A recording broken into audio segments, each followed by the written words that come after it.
दुदशधनुष्यं बद्धपदमासनस्थं एतं वासोपसानं नवकमलदलस्थलनेत्रं प्रसन्नं वामाङ्कारुणसीता मुखकमलमिलल्लोचनं नीलदाभो नानालङ्कारदेप्तां ददतमोरुजटा मण्डलं रामचन्द्र श्रीराम राम रघुनन्दन राम रामो श्रीराम राम भरता ग्रज राम राम श्रीराम राम रणकरकश राम राम श्रीराम राम शरणं भव राम राम। ओम भूर्भुवस्सुः जगद्गुरुं श्री चरणारविन्दाभ्यां ध्यायामि ध्यानार्थे आभानार्थे पुष्पं समर्पयामि। पाद्यसमर्पणो ओम शन्नो देवीर्विष्णयो आपो भवन्तु पीतये संजोरभिस्रवन्तुनः ओम विश्वानि देव सवितुर्दुरितानि परासुभो यद्भद्रन्तन्न आसुवः एतानि पाद्योर्यो आचमनीयं स्नायुं स्नानान्तरेण आचमनीयं जलं समर्पयामि श्रीखण्डं चन्दनं दिव्यां गन्धाढ्यो सुमनोहरा विलेपनं सुरश्रेष्ठं चन्दनं प्रतिगृह्यता विलेपनार्थे चन्दनं समर्पयामि भालभूषणान्यष्टगन्धा नानापरिमलद्रव्याणि समर्पयामि पाद्योक्षरान् समर्पयामि महावस्त्रसमर्पणो मेरे वस्त्र दीजिए। ओम सुजातु ज्योतिका सहस्रवपरुतमा सर्वस्वाहा लोकगणे विश्वरूपकुं संवयस्व विभावसो महावस्त्राणि समर्पयामि पुष्पमाला समर्पणो ओम विष्णो नारा पद्मसु विष्णो स्नप्त्रेस्तु विष्णो चोरासि विष्णो ध्रुवोसि वैष्णव सिद्धिस्नावेत्वा दीनं विष्णुर्णी च करोमि त्रेधा नीतोहे पदं सगुणस्य पातु सुरेश्वाहा माल्यादीनि सुगन्धेनि मालत्यादीनि वै प्रभो यावतानि पूजाधरं पुष्पाणि प्रतिगृह्यता भगवान् पुष्पाणि पुष्पमालानि समर्पयामि धूपदीपताः आराध्य समर्पणो। आप सभी को मिलिए अपने अपनी जगह पर खड़े रहिए। जो दूसरी यहाँ आत्म संबंध की जा रही है इस बार में लोग अपनी जगह पर खड़े रहिए। ब्राह्मणोऽस्य मुखमासि बाहुराजन्यः कृतः उरुतस्य जनमैषः तदव्याकुं शूद्रो अजायत चन्द्रमा मनसो जातचक्षुः सोऽर्षो अजायत प्राणश्च प्राणश्च मुखादगनेन जजाय हरिः प्रजनन्मे अस्तु दशवीरगुं सर्वगणगुं स्वस्तये आत्मशनि प्रजाशनि पशुशनि लोकशन्यभयशनिः अग्निं प्रजां बहुलां मे करोत्कण्णपयोरितो अस्मासु धत्ता कर्पूरगौरं करुणावतारं संसारसारं भुजगेन्द्रहारं वसन्तं हृदयारविन्दे भवं भवानी सहितं नमामि। त्वमेव माता च पिता त्वमेव बन्धो च सखा त्वमेव त्वमेव विद्यागहिनं त्वमेव सर्वं मम देवदेव जय शीतले कर्णं मङ्गलकरफलाख्यं समर्पयामि नमस्करोमि। जगद्गुरु नरेन्द्राचार्य महाराज की जय। सद्गुरु सिद्धेश्वर महाराज की जय। संत शिरोमणि गजानन महाराज की जय। आद्य जगद्गुरु रामानंदाचार्य महाराज की जय। सियानंद रामचंद्र की जय। परम पूज्य अनिलनाथ महाराज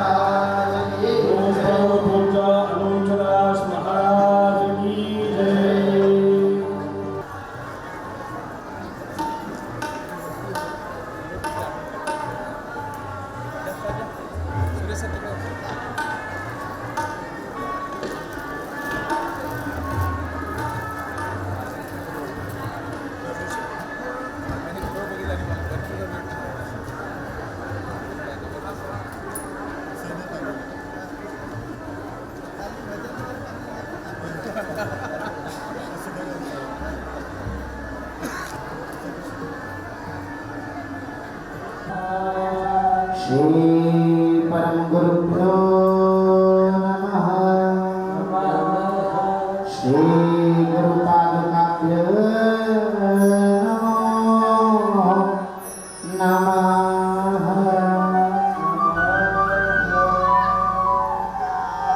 अखिल कोटि ब्रह्मांड नायक पराभट्टे अखिलेश्वर अकारण करुणा वृणाले भक्तवान छात्रितरु पार ब्रह्म परमात्मा सच्चिदानंद स्वरूप आनंद घन पूर्ण ब्रह्म परमात्मा भगवान प्रभु श्री राघवेंद्र सरकार के पावन चरणारविंद में कोटिश दंडवत प्रणाम करते हुए मां भगवती परांबा के पावन चरणारविंद में कोटिश दंडवत प्रणाम करते हुए अखिल कोटि ब्रह्मांड नायक परात्पर ब्रह्म परमात्मा राजाधिराज महाराज यतीन्द्र चक्र चूड़ामणि सनातन धर्मोद्धारक हिंदू धर्मोद्धारक श्री 1008 जगत गुरु भगवान स्वामी श्री रामानंदाचार्य जी महाराज पाद पीठ पीठाधीश्वर श्री 1008 जगत गुरु भगवान श्री नरेंद्राचार्य जी महाराज की श्री नरेंद्राचार्य जी महाराज की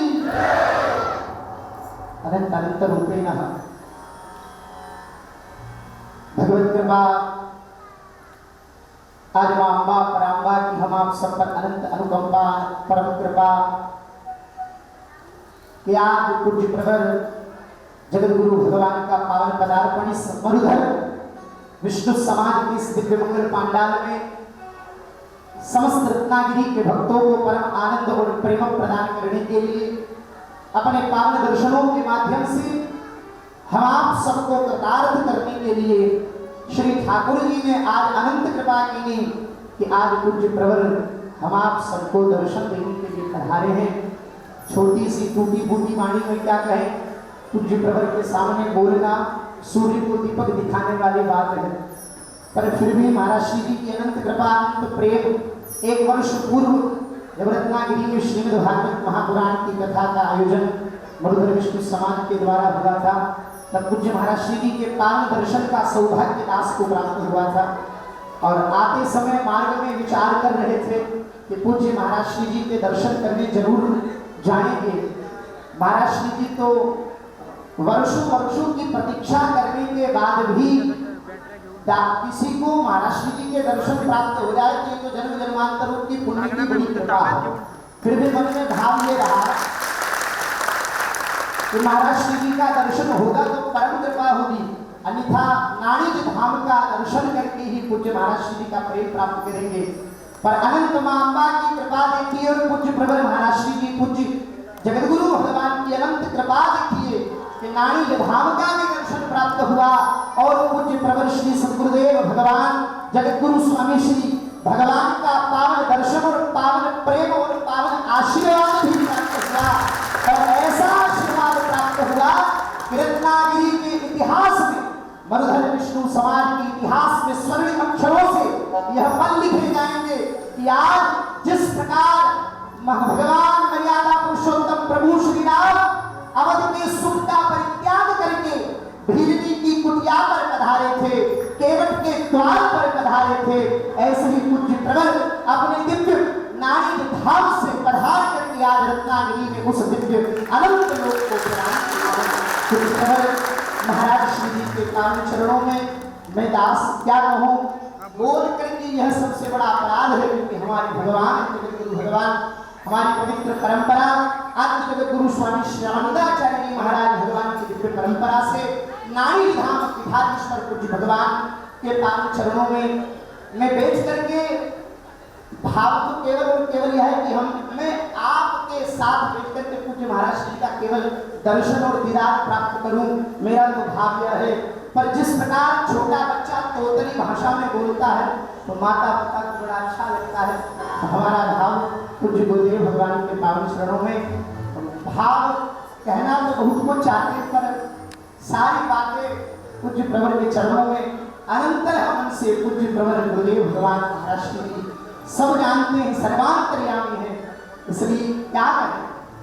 अभूतपूर्व रूपेण त्रिदिवसीय सत्संग मरुधर विष्णु समाज के द्वारा रत्नागिरी को प्रदान किया गया, संपूर्ण रूपेण सनातन और सत्य की एक सूत्र के तान में बांधने का यह दिव्य अनुष्ठान है। जब जब संतों का समाज में आगमन होता है, जब जब मानव जीवन के उत्थान के लिए इस धरती पर भगवत स्वरूप में संत जब धरती पर अवतार लेते हैं तो समाज को संगठित करने के लिए अवतार लेते हैं। नेता समाज में जब आता है तो वोट नोट और सपोर्ट के बल पर आता है, पर संत जब समाज में आते हैं तो संतों को ना तो चाहिए नोट ना वोट ना सपोर्ट, संत को केवल एक चीज के लिए आते हैं। संत जब समाज में आए तो केवल एक चीज को लेने आते, ध्यान पूर्वक सुनिएगा, वो हमारे जीवन की खोज है जो अपने तपन से खींच करके हमें परमानंद प्रदान करके जाते हैं, हमारे जीवन की खोज को समाप्त करते हैं। परमानंद त्रिदिवसीय नानीबाई का मायरा जो भक्तमाल पूज्य श्री नाभाजी महाराज के द्वारा जो भक्तमाल ग्रंथ की रचना हुई है, उस ग्रंथ में कलिकाल में किस प्रकार भगवान को भक्ति के बल पर प्रकट किया, ऐसा दिव्य सदग्रंथ भक्त और भगवान की अनुपम दिव्य चर्चा को हम 2 दिवसों से श्रवण कर रहे हैं। ऐसा परम आनंद, जिस प्रकार प्रहलाद जी की भक्ति पर रीझ करके भगवान खंभ फाड़ कर प्रकट हुए थे, शबरी की अनंत प्रेमा भक्ति पर प्रेम लुटाने के लिए अवध के राज सिंहासन का परित्याग करके मर्यादा पुरुषोत्तम राम चले थे, किस प्रकार महाराज अनंतानंत भगवान श्री लीला पुरुषोत्तम श्री कृष्ण कुब्जा की अनंत प्रेम भाव को प्राप्त करने के लिए श्रीधाम वृंदावन को छोड़ करके मथुरा की ओर गए और उस कुब्जा के भी प्रेम को प्राप्त किया।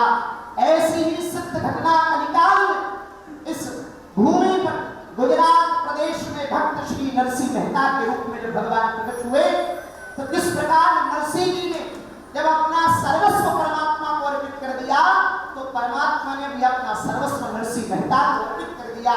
किस प्रकार उनकी बेटी का माहिरा भरने के लिए भगवान नररूप निराकार जिस प्रकार द्वापर में अवतार धारण करते हैं, ऐसे ही कलिकाल में प्रत्यक्ष आज से लगभग 468 वर्ष पूर्व भगवान इस धरती पर प्रत्यक्ष प्रकट हुए। ये भक्तों का प्रमाण है।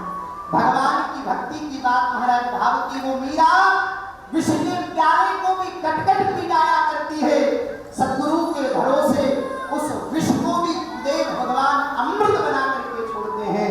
अनंत अनंत रूपे कर्मा किस प्रकार गोविंद की लीला को प्राप्त करती है, किस प्रकार नानक किस प्रकार नामदेव इस कलिकाल में नाम प्रचार करने के लिए धरती पर संत के आने का मूल जगत में केवल और केवल एक ध्येय होता है, सर्वस्व का संरक्षण करना। इस धरती पर अनंतानंत रूपेण, अच्छा सनातन धर्म की बात करें, हिंदू धर्म की बात करें तो आज नहीं युगों युगों की परिधि है। किस प्रकार रावण कुंभकर्ण कंस चाणूर मुष्टिक जैसे असुरों के द्वारा शतकोशल किस प्रकार असुरों के द्वारा सनातन धर्म को तोड़ने का प्रयास युगों युगों से किया जाने लगा था, लेकिन सदैव धर्म की जीत होती है। जब रावण अपने अत्याचार की चरम सीमा पर पहुंच जाता है, जहां सदग्रंथों पर, जहां संतों पर, जहां ब्राह्मणों पर और सत्य की परिधि को लेकर के जिस मार्ग में जो संतजन धर्म की ध्वजा को लेकर के चलते हैं, धर्म के बाहर करके जब चलते हैं, जब उनके जीवन पर किसी प्रकार का संकट अधर्मी आतताइयों के द्वारा किया जाता है, तब तब परमात्मा धरती पर अवतार लेकर के आते हैं। मानस में भगवान गोस्वामी तुलसीदास जी महाराज लिखते हैं, जब जब हो धर्म की हानि पार असुर अदम अभिमानी, तब तब धरि प्रभु विविध शरीरा हरि सदा सज्जन के लीला। भगवान धरती पर अवतार लेकर आते हैं, राम बनकर के आए। कितनी बार इतिहास को दोहराया गया और कलिकाल में वर्तमान में भी इतिहास को दोहराने का प्रयास किया जा रहा है, पर उन धर्मियों को सचेत किया जाता है कि जब तक इस धरती पर पूज्य प्रवर जैसे संत भगवान इस धरती पर विराजमान है, तब तक विधर्मियों के चंगुल को, विधर्मियों के जाल को समाप्त करने के लिए केवल एक संतों की हुंकार मात्र काफी है। एक गर्जना ही समस्त प्रकार की आत्माइयों की उस वाणी को, उस बोल को, शब्द को समाप्त कर सकता है। इसलिए भगवान संत रूप में धरती पर अवतार लेते। भगवान राम आए धरती पर धर्म की स्थापना करने के लिए। राम युग में राम आए, कृष्ण युग में कृष्ण आए, और कलिकाल का जब समय चला, जब जिस प्रकार सनातन धर्म पर संकट और विधर्मियों का बोलबाला होने लगा, महाराज धर्म की ध्वजा को खंडित करने का प्रयास किया जाने लगा, उस समय इस धरती पर भगवान शंकराचार्य के रूप में स्वयं महादेव अवतार लेकर आए और धर्म को संग्रहित करने के लिए शंकराचार्य जी भगवान के द्वारा संपूर्ण भारतवर्ष में 4 पीठों की स्थापना की। जब धर्म की परिधि अन्यत्र रूपेण मुगलों के द्वारा जब उनका आतंक बढ़ने लगा भारतवर्ष पर, जब जात पात में हम सबको तोड़ने का प्रयास किया गया, ऊंच नीच के बात में हम सबको तोड़ने का प्रयास किया गया, जब थोड़े धन के लोभ में मार मार करके मुसलमान बनाया गया, उस समय स्वयं भगवान मर्यादा पुरुषोत्तम इस धरती पर पुनः धर्म की स्थापना करने के लिए भगवान जगत गुरु स्वामी श्री रामानंदाचार्य जी महाराज के रूप में अवतार लेकर के आए। जगत गुरु स्वामी श्री रामानंदाचार्य जी महाराज के रूप में धरती पर भगवान अवतार लेकर के आए, तो आज सनातन धर्म को एकजुट करने के लिए पूज्य जगत गुरु भगवान स्वामी रामानंदाचार्य जी महाराज ने 12 शिष्यों को एक सूत्र में पिरोने का कार्य किया। 12 शिष्य जो अलग अलग जातियों से थे। जाति का नाम लेने का कारण उस समय अंग्रेजों महाराज मुगलों का काल किस प्रकार हमें जात पात में बांट करके हम अपनी आपस की फूट में फूटे जा रहे थे। हम अपनी आपस की फूट में जब समाप्त होने लगे थे, तो समस्त इस जातिवाद को समाप्त करने के लिए जब कहा गया कि भक्ति का अधिकार अलग अलग वर्गों को दिया गया, जब अलग अलग प्रकार के इस प्रकार खंडितता जब धर्म में आने लगी, तो पूज्य प्रवराचार्य चरण ने समाज को एक सूत्र दिया, सनातन को एक सूत्र दिया, जात पात पूछे नहीं कोई और हरि को भजे सो हरि को हुई। वही सूत्र मानो जिस प्रकार उस समय धर्म पर जब हानि होने लगी थी, तब भगवान राम धरती पर अवतार लेकर के रामानंदाचार्य जी महाराज के रूप में आए थे। और इस समय कलिकाल में, वर्तमान समय में जब जात पात में हम आप सब बटने लगे हैं, उस समय स्वयं जगत गुरु रामानंदाचार्य जी महाराज इस धरती पर नरेंद्राचार्य जी महाराज के रूप में अवतार लेकर अनंत अनंत स्वरूप से सबको एक सूत्र में बांधने का कार्य किया है। नारिक धाम में आप जाइए, कोई जात कोई पात नहीं है, केवल और केवल उस दरबार पर चरण रखने वाला सनातन हिंदू है। किस प्रकार समग्रता को ध्यान दिया। ध्यान रखिए, अगर हम केवल और केवल अपनी अपनी जातियों में बट करके रह जाएंगे तो हमारा कोई अस्तित्व नहीं है। अगर आपसे कोई पूछे कि आप कौन हैं, तो आप कहोगे मैं जाट हूं, तो मुट्ठी भर है। पूछे कि कौन हो, ब्राह्मण है, तो मुट्ठी भर है। कोई पूछे कौन हो, तो मैं क्षत्रिय हूं, तो केवल मुट्ठी भर है। पर ध्यान रखना, जिस दिन किसी ने पूछा कि हम कौन है, उस दिन एक स्वर में आवाज निकली कि हम हिंदू हैं। उस समय 100 करोड़ की आवाज। कोई धर्मी हमारे सनातन धर्म की तरफ पेरी नजर नहीं कर सकता अगर हम एक सूत्र में बंधे। सनातन का कार्य ऐसे आचार्य प्रवर करना है। किस प्रकार आचार्य चरण में इस कलिकाल में, इस युग में धर्म की दिव्य क्रांति को लेकर के आए हैं। जिस समय मुगल काल था, बार बार सनातन धर्मियों को मार मार करके जब मुसलमान बनाया जा रहा था, जिस समय सनातन धर्म जब महाराज संकट की उन बेड़ियों से झूल रहा था, सरेआम गायों को काटा जा रहा था, वेद शास्त्र पुराणों को आग लगा दी जाती थी, उस समय आचार्य चरण से जब समस्त भक्तों ने जब प्रार्थना की, अनंत रूपेण, किस प्रकार अगर मार मार सब मुसलमान बन जाएंगे तो सनातन धर्म का रक्षण कैसे होगा। जब बड़ी बहस चली कि क्या किया जाए सनातन धर्म के रक्षण के लिए, जब बड़े बड़े विद्वान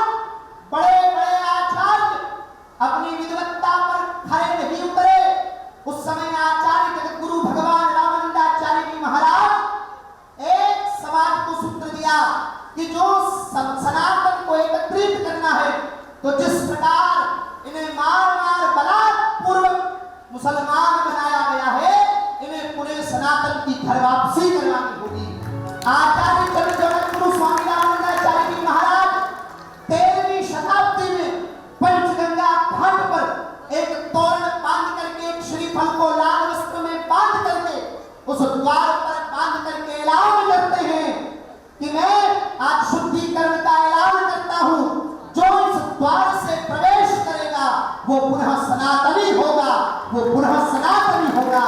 वही कार्य वर्तमान समय में पूज्यपाद जगत गुरु भगवान स्वामी श्री नाड़ी धाम पीठाधीश्वर शुद्धिकरण की आयोजन करके लाखों लाखों लोगों को पुनः घर वापसी के आयोजन आप श्री के द्वारा ऐसे क्रांतिकारी आयोजनों का आयोजन किया जाता है। ये सनातन धर्म के रक्षण के लिए मानव स्वयं परमात्मा मर्यादा पुरुषोत्तम इस धराधाम पर न रूप में अवतार लेकर के आए। जब बार बार द्वापर युग की घटना आती है, भागवत के माध्यम से आपने सुनी होगी कि जब महाराज अनंत अनंत रूपेण जरासंध के द्वारा 16,100 रानियों को जब बंदी बनाया गया और मुक्ति के लिए उन रानियों ने, उन स्त्रियों ने भगवान द्वारिकाधीश को पुकारा कि प्रभु आप हम पर कृपा कीजिए, नाथ हम पर कृपा कीजिए। और देसी भगवान करुणानिधि दीनबंधु दीनानाथ भक्तवत्सल भगवान द्वारिकाधीश जरासंध का वध करते हैं। उसी समय उन 16,100 रानियों को मुक्त करते कि जाओ तुम अब अपने अपने घर जाने के लिए मुक्त हो। तब वो सारी ना देवियां कहती, स्त्रियां कहती है कि अगर आज हम अपने घर जाती हैं तो ना तो हमारा समाज हमें स्वीकार करेगा, ना ही हमारे पति हमें स्वीकार करेंगे।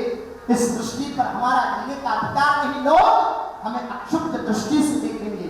उस समय पूर्ण ब्रह्म परमात्मा भगवान श्री कृष्ण 16,100 रूप बना करके मार्ग से पतित हुई उन नारियों का रक्षण करने के लिए, नारी का रक्षण करने के लिए 16,100 रूप बना करके सबको अपने पटरानी बना करके उन्हें स्वीकार करते हैं।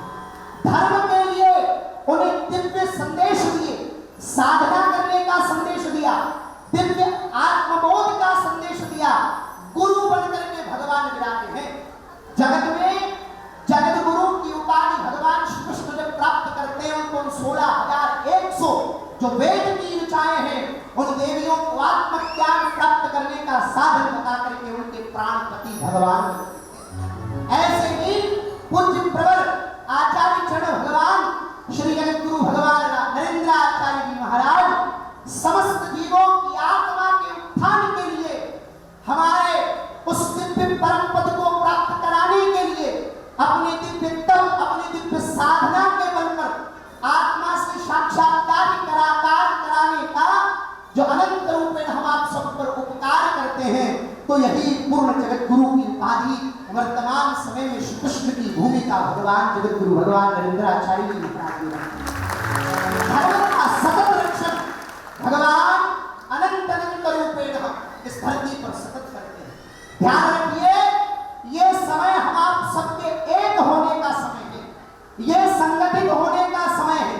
विधर्मी पूर्ण तैयारी में है, लेकिन उससे ज्यादा तैयारी के लिए हमारे संत समाज जगत गुरु भगवान अपने संपूर्ण जीवन को समर्पित करके, परमार्थ में समर्पित करके किस प्रकार सनातन को संगठित करने के लिए आए हैं। जब मनुधर समाज आज कल हम नाड़ी धाम पर पूज्य प्रवर गुरुदेव भगवान के दर्शन के लिए जब पहुंचे तो केवल दर्शन मात्र की बात कही, और जब भक्तों के द्वारा पूज्य महाराज श्री जी के चरणों में ये निवेदन किया गया कि महाराज श्री हम रत्नागिरी में जो नववर्ष की जो यात्रा निकाली जाती है, तो रत्नागिरी की यात्रा अलग निकलती है और मरुधर समाज की यात्रा अलग निकलती है, तो सनातन के कार्य अलग अलग क्यों? सनातन का एक सूत्र होना चाहिए। केवल ये एक शब्द पूज्य प्रवर के चरणों में जब अर्पित किया तो सौभाग्य देखे रत्नागिरी का कि पूज्य प्रवर गुरुदेव भगवान कहते हैं कि कल रत्नागिरी की इस एकता के लिए स्वयं जगत गुरु भगवान रत्नागिरी की पवित्र धरती को अनंत पवित्र करके ये हमारा सौभाग्य है कि एकता के सूत्र में बांधने के लिए पूज्य प्रवर हमारे आज सन्मुख महाराज इस बात को तो कैसे कहें कि किस रूप में दर्शन हमें प्राप्त हुए, क्या बात कहें। ऐसा प्रतीत होता है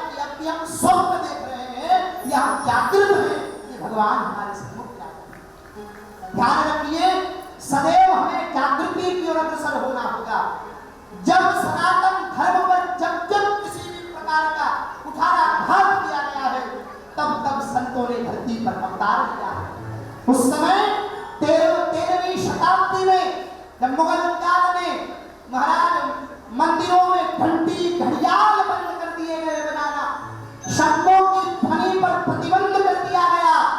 हिंदुओं का दुल्हा घोड़ी पर बैठ करके निकल नहीं सकता, हम गौ माता की पूजा नहीं कर सकते, हम इस प्रकार बैठ करके धर्म के आचरण नहीं कर सकते, हम सेवा नहीं कर सकते। जिस प्रकार रावण ने अत्याचार किया था, जिस प्रकार कंस ने अत्याचार किया था, उसी प्रकार मुगलों ने जब अत्याचार किया तो महाराज सब भक्तों ने मिलकर के आचार्य चरण से प्रार्थना की कि हमारे धर्म संकट में प्रभु हम पे कृपा कीजिए। उसी समय जगत गुरु भगवान स्वामी श्री रामानंदाचार्य जी महाराज अपनी शंख की ध्वनि का नाद करते हैं और उस एक शंख की ध्वनि के नाद से संपूर्ण भारतवर्ष में जितने भी मुगल मौलवी थे उन सबके कंठों को अवरुद्ध कर दिया गया। जब आजाद करने के लिए जाते तो आवाज नहीं निकलती, परास्त होकर के पूज्य गुरु भगवान के चरणों में आकर नतमस्तक होकर के क्षमा याचना मांगी कि प्रभु हमें क्षमा कर दीजिए, हम आपके सनातन पर लगाए जजिया कर को समाप्त करते हैं। पुनः सनातन को धर्म की अनंत सुंदरता प्राप्त हुई और आज वर्तमान में भी पूज्य प्रवर सद्गुरुदेव भगवान, पूज्य जगत गुरु भगवान जिस प्रकार की क्रांति लेकर के चल रहे हैं, एक दिन ऐसा आएगा हम आप सब उसके साक्षी बनेंगे कि जितने भी विधर्मी हमारे धर्म को महाराज खंडित करने का प्रयास कर रहे हैं, नाक रगड़ते हुए नारी धर्म की चौखट पर अपना समर्पण करेंगे और कहेंगे हमारे पूर्व हिंदू थे, हमें पुनः हिंदू धर्म में सम्मिलित, पुनः हमारी घर वापसी करवाइए। यही क्रांति पूज्य प्रवर महाराज की है, अनंत अनंत रूप है। बार बार संतों का यह आवाज है कि हम सबको जागने का अवसर है। संत जगाने के लिए आए हैं, गुरुदेव जगाने के लिए आए हैं, पूज्य प्रवर जगाने के लिए आए हैं। जागने का काम हमारा है। एक बार जागे तो ऐसे जागे कि स्वयं भी जगे और औरों को भी जगाए। यही पूज्य प्रवर का नारा है, स्वयं जगो और औरों को जगाओ। स्वयं जगो, जागना किससे बोले? नींद से नहीं है महाराज। आप ये मत समझिएगा कि हम तो बैठे हैं महाराज, जाग रहे हैं, हम कहां सो रहे। नींद की बात नहीं है। हम जिस अभिमान में जी रहे हैं कि हमारा कुछ होने वाला नहीं है, हम तो बढ़िया व्यापार करेंगे, बढ़िया धंधा करेंगे, बढ़िया माल कमाएंगे, एक का डबल करेंगे, आराम से बढ़िया दौलत के कंधे पर बैठकर जिंदगी निकालेंगे, पत्नी के साथ बच्चों के साथ रहकर के आनंद लेंगे। खबरदार, इस भरोसे मत बैठिएगा। जब लकड़ी के गट्टे में आग लगती है तो केवल आगे का मुंह नहीं जलता, पीछे का मुंह कह के हमारे तक आग थोड़ी आगे का जलता। हम हिंदुओं की हालत यह है कि हम पे नहीं आई है आज। किस प्रकार देखिए, सनातन सखंड भारत से पाकिस्तान अलग हो गया, बांग्लादेश अलग हो गया, केरल अलग होने की कगार पर है। और अगर हम नहीं जागे तो महाराज इस भारत माता के टुकड़े होते हुए केवल होते। लेकिन चिंता मत करिए, हमें जगाने के लिए पूज्य प्रवर महाराज की जैसे संत जब इस धरती पर हैं तो हमें चिंता करने की आवश्यकता नहीं है। क्यों? केवल हमें एक कार्य करना है, सर्वस्व अपनी आत्मा के साथ पूज्य प्रवर अनंत अनंत श्री संपन्न प्रातः स्मरण साय वंदनीय अनंत अनंत अखिल कोटि ब्रह्मांड नायक परात्पर ब्रह्म परमात्मा यतीन्द्र चक्र चूड़ामणि सनातन धर्मोद्धारक जगत गुरु भगवान श्री श्री 1008 श्री नरेंद्राचार्य जी महाराज के पावन चरणों में अपना समर्पण करना है। आगे की जिम्मेदारी पूज्य प्रवर महाराज की है। किस प्रकार लव जिहाद जैसी बात सनातन धर्म में आ रही है, विधर्मी किस प्रकार अपने चंगुल को बना करके हमारे धर्म को समाप्त करने के लिए लव जिहाद जैसी बातों को चलाया जा रहा है। लैंड जिहाद जैसी बात इस भारत वर्ष में हो रही है। किस प्रकार इस भारतवर्ष की भूमि को महाराज पखपोड़ अपनी जमीन कहकर के अतिक्रमण कर रहा है। अगर हम नहीं जानेंगे तो महाराज समय बड़ा खतरनाक है। पूज्य प्रवर महाराज श्री जी के पावन चरणों में हम आप सब बैठ करके उस धर्म की दिव्य धारा आनंद प्राप्त करने के लिए बैठे हैं। मैं बीच में जिस प्रकार महाराज ठाकुर जी के मंदिर में जाते हैं और वो पर्दा लगा होता ना महाराज, तो भक्त लोग इंतजार करते हैं कि पुजारी पर्दा कब खोले, पुजारी पर्दा कब खोले। तो उस पर्दे के साथ फूट बन करके मैं मध्य में हूँ, मैं अपराध के लिए क्षमा चाहता हूँ। पर पूज्य प्रवर महाराज श्री जी के पावन चरणों में वाक पुष्पों को समर्पित करके अपने शब्दों को पूज्य गुरुदेव भगवान अनंत श्री संपन्न प्रभु श्री के पावन चरणों में समर्पित करते हुए एक बार अपने दोनों हाथ उठाएंगे और जोर से गर्जना करेंगे। अपने हाथ की दोनों मुट्ठी बिल्कुल कड़क बांध लीजिए। जयकार में इतनी ताकत हो कि पूरा आज अनंत रत्नागिरी की ये भूमि का कण कण पूज्य महाराज श्री के नाम से आह्लादित हो जाए कि हाँ, ऐसी दिव्य चेतना हमें प्राप्त हुई है। अनंत श्री भूषित अखिल कोट ब्रह्मांड नायक परात्पर ब्रह्म यतीन्द्र चक्र चूड़ामणि सनातन धर्मोद्धारक प्रभु श्री रामचंद्र जगद्गुरु भगवान रामानंदाचार्य वंशावंश नारायण धाम पीठाधीश्वर भगवान जगद्गुरु स्वामी श्री नरेंद्राचार्य जी महाराज की जयकार में ताकत में इतनी जोर से बोलिए कि किसी विधर्मी की तोप में अफसल अकबर अगर पल रहा हो तो इस घटना को सुनकर वही समाप्त हो जाए। जगद्गुरु श्री नरेंद्राचार्य जी महाराज की गुरु स्वामी श्री नरेंद्राचार्य जी महाराज की गुरुदेव भगवान की गुरुदेव भगवान की सनातन धर्म की भारत माता की हिंदू राष्ट्र की हिंदू राष्ट्र की जय श्री। सभी से अनुरोध है, महाराज जी के चरणों में पुष्पांजलि अर्पित करने के लिए आप सब लोग अपनी जगह पर खड़े रहेंगे। मंगलाचरण होगा, इसलिए आप सब लोग अपनी जगह पर खड़े रहिए, हाथ जोड़िए।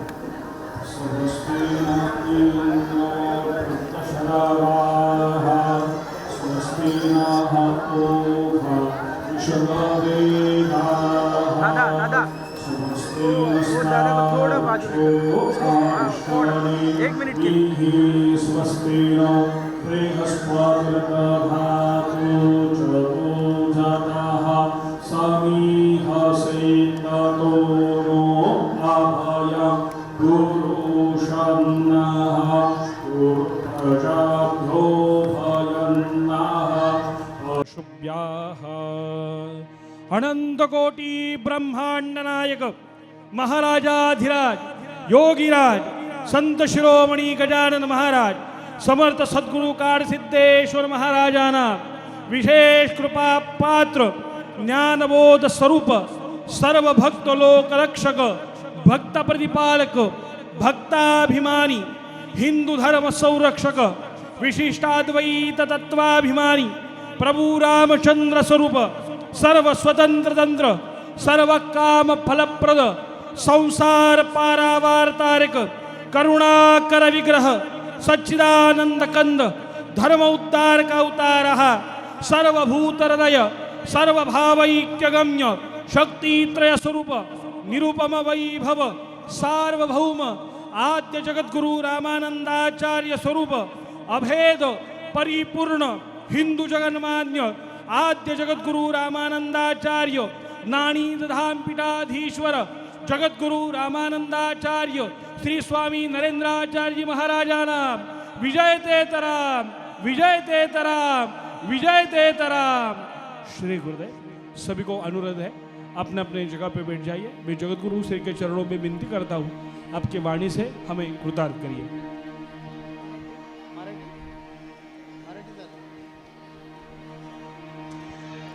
श्री गणेशाय नमः। श्री सरस्वते नमः। श्री गुरुभ्यो नमः। जगद्गुरु नरेंद्राचार्य महाराज की जय। सद्गुरु काल सिद्धेश्वर महाराज की जय। संत शिरोमणि गजानन महाराज की जय। आद्य जगद्गुरु रामानंदाचार्य महाराज की जय। सियावल्लभ रामचंद्र की जय। परम पूज्य कानिफनाथ महाराज की जय। गुरु ही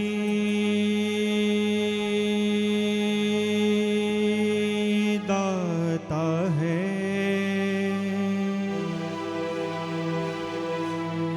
दाता ही ज्ञान है, ज्ञान ही मोक्ष है। मुक्ति देने वाले दाता तू साक्षात ब्रह्म है। नमं ध्यानं शरणं, नमं ध्यानं शरणं, नमं ध्यानं शरणं, शरणं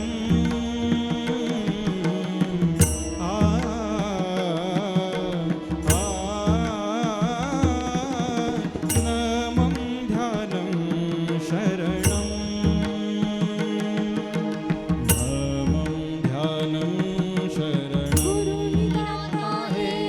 शरणाता ही ज्ञान है, ज्ञान ही मोक्ष है। नमं ध्यानं शरणं, नमं ध्यानं शरणं।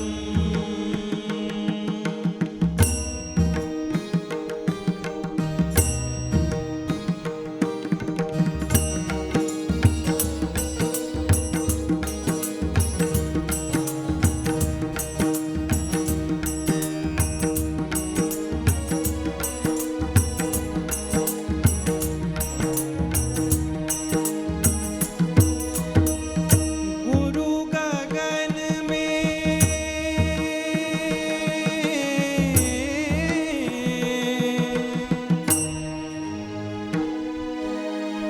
गुरु गगन में, गुरु पवन में, जल तत्व ही गुरु है। धरणी अग्नि सब में तू हो, धरणी अग्नि सब में तू हो।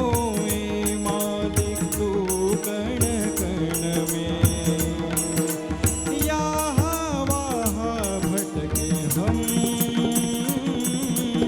नमं ध्यानं शरणं, नमं ध्यानं शरणं,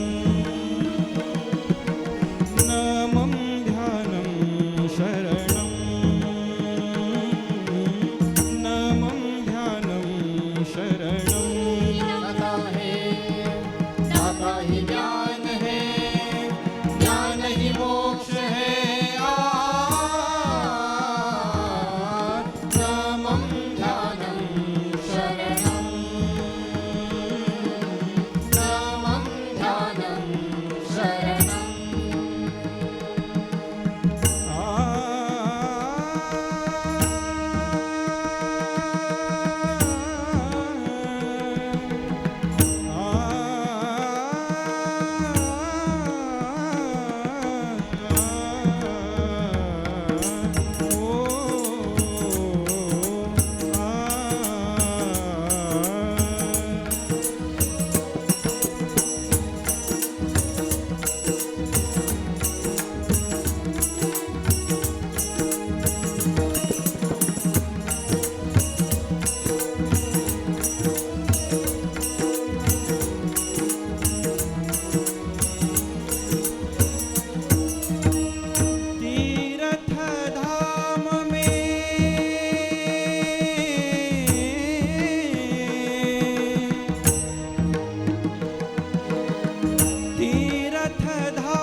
गुरु ही दाता है, दाता ही ज्ञान है, ज्ञान ही मोक्ष है, मुक्ति देने वाला दाता तो साक्षात परब्रह्म है। ये कलियुग में हमें तारने के लिए भगवान कृष्ण नहीं आएंगे, राम जी नहीं आएंगे, विट्ठल नहीं आएगा।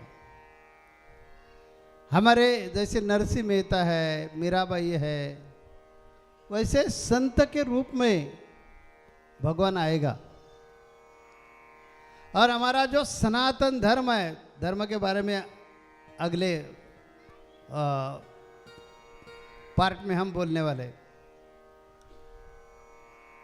तो हमारा सनातन धर्म बचाने के लिए जैसे भगवान रामानंदाचार्य पैदा हो गए, 13वीं सदी में आद्य जगत गुरु रामानंदाचार्य पंचगंगा घाट पर अवतीर्ण हो गए और उन्होंने एक घोषणा की, जात पात पूछे ना कोई। अभी अभी हमारे अनुज दास महाराज जो श्री श्री 1008 चेतन दास जी महाराज के कृपा पात्र है, हमारे लाडले हैं, इन्होंने बताया आपको कि जब जब धराधाम पर ऐसा आघात होता है तब तब भगवान खुद संतों का रूप धारण करवा के, गुरु का रूप धारण करवा के धरती पर अवतीर्ण होता है। यह हर धर्म में, मुस्लिम हो, सिख हो, ईसाई हो, जैन हो, हर धर्म में बताया है कि भगवान इंसान के रूप में आता है।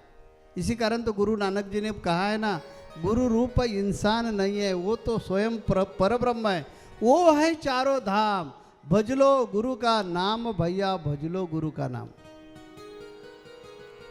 हमारे महाराष्ट्र में नामदेव महाराज होके गए हैं, उन्होंने तो बताया है, मराठी में उनका अभंग ऐसा है, ज्याने गुरु नाही केला त्याचा जन्म वाया गेला। मला वाटतं आपल्याला मराठी समजत असेल तर मराठी सुरू करेन मी।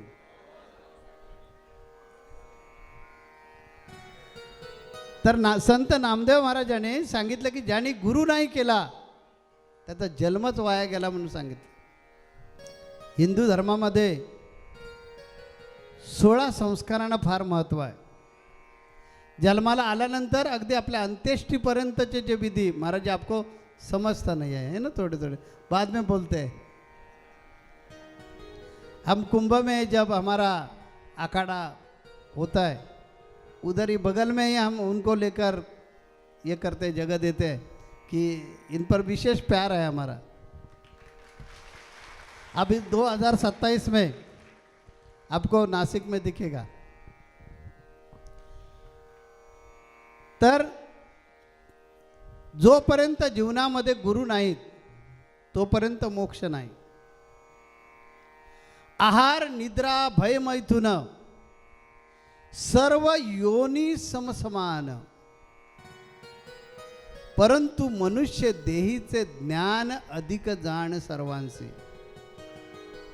आपण इतर प्राण्यांसारखे प्राणीच आहोत, फक्त माणसाळलेले।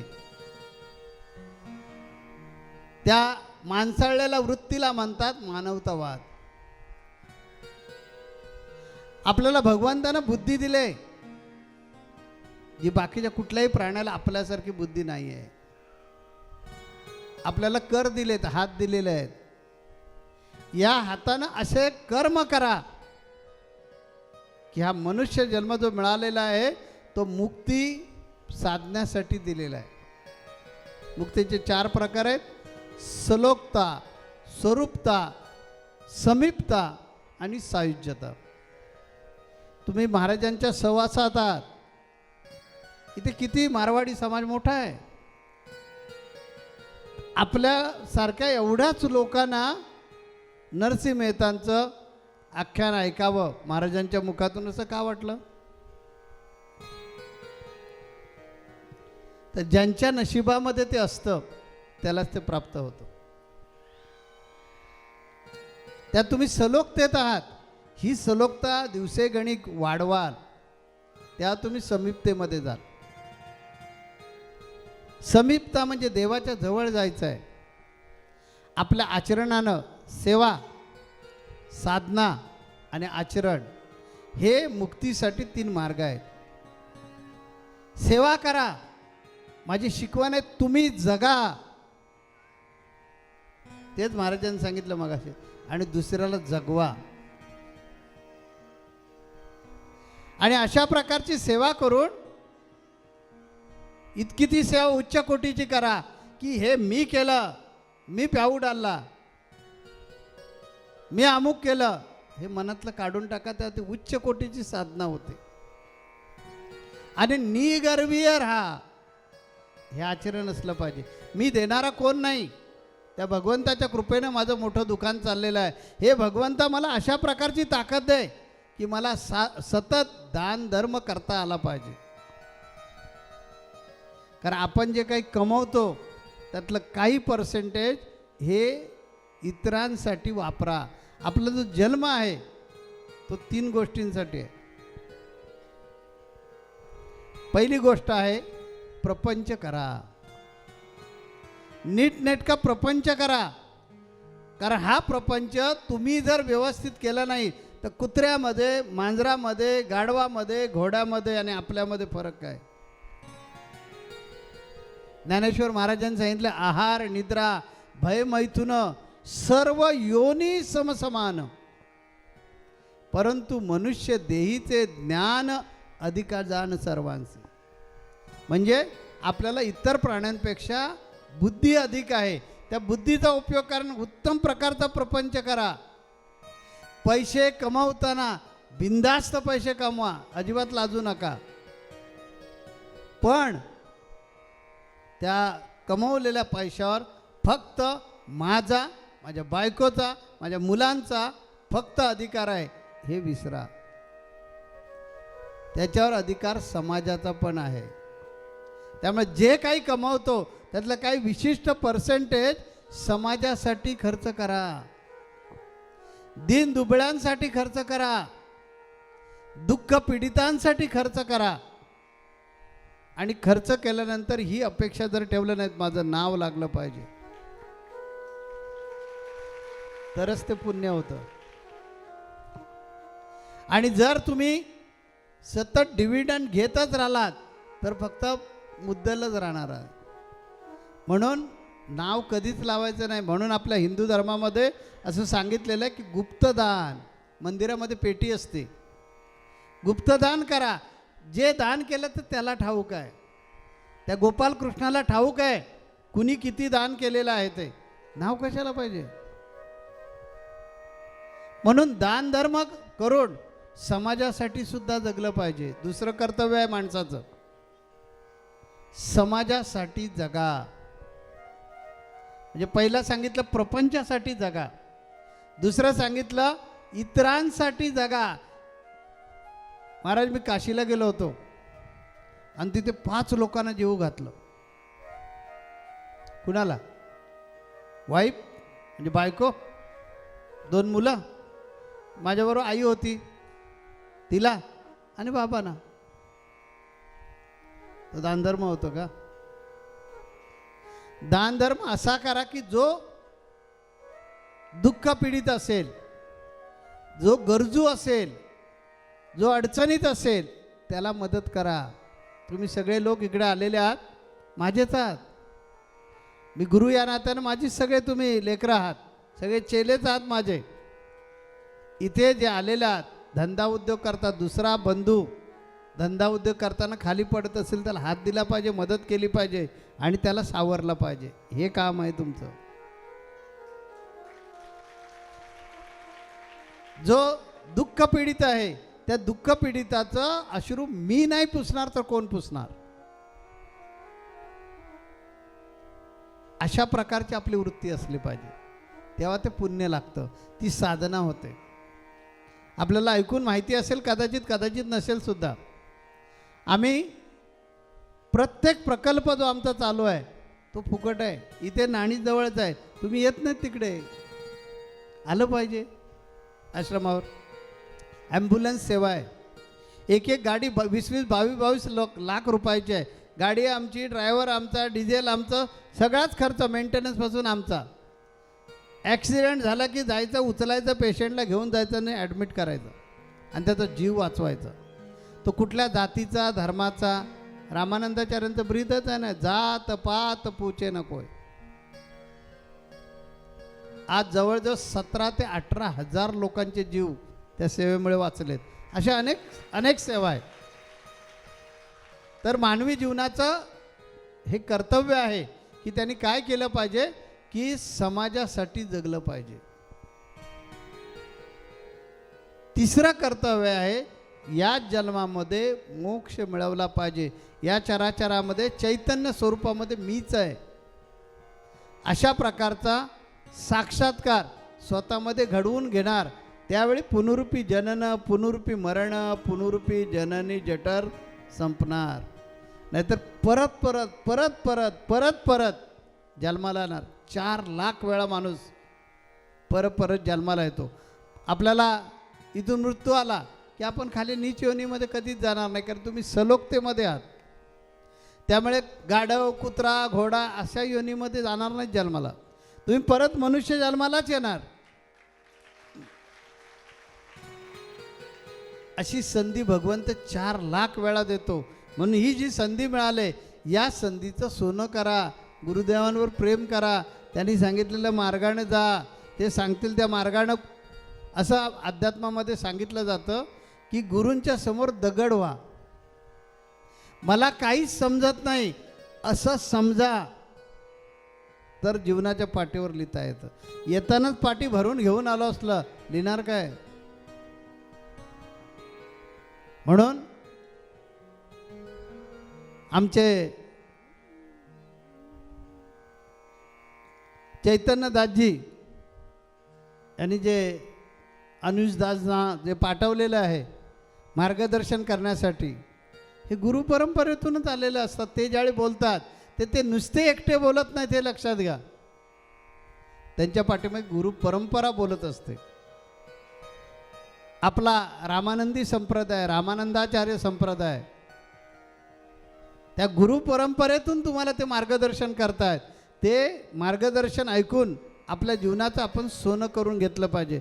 गुरु जीवनामध्ये काय देतात आणि जीवनातलं कोडं कसं सोडवतात एक दृष्टांत सांगतो. सगळ्यांना मराठी कळतंय ना? एक गर्भश्रीमंत माणूस होता. 3 मुलगे आणि इतका श्रीमंत की सोनं मोजून घ्यायचं झालं तर तराजूनं घ्यावं लागेल. 1 किलोमध्ये सोनं सगळ्या मुलांना येईल अशी त्याची श्रीमंती. म्हणजे आता बाकी त्याच्याकडे काय प्रॉपर्टी असेल सांगायची गरज नाही, आपल्याला समजलेलं असेल. त्याने विचार केला की आपण मरण्यापूर्वी पोरांना वाटप करून द्यावं. पण हमाधुमीच्या संसारामध्ये त्याला वेळच मिळाला नाही आणि शेवटच्या घटका मोजा लागला. घरघर सुरू लागली. सगळे पोरं, 3 पोरं आणि 3 पोरांच्या बायका आणि नातवंड सगळे पायाजवळ बसले आणि ह्यांना घरघर लागली होती. प्राण काय जात नव्हता आणि त्यांचे हाल चालू होते. त्या मोठ्या मुलानं सांगितलं, बाबा तुमची काय इच्छा राहिली का? तर बापानं सांगितलं, हो. काय राहिलंय ती सांग. मग त्यानं खुनेनं सांगितलं, तुम्ही 3 जण आहात? हो. माझी जी इस्टेट आहे ती मी सांगतो तशी वाटून घेणार का? सगळे पोरं बोलली, हो घेणार. वचन द्या. 3 पोराने हातावर बापाच्या हात ठेवला, वचन दिलं. आणि मग बापानं आपल्या उशीखाली एक कागद ठेवला होता, तो बाहेर काढला, पोरांच्या हातात ठेवला आणि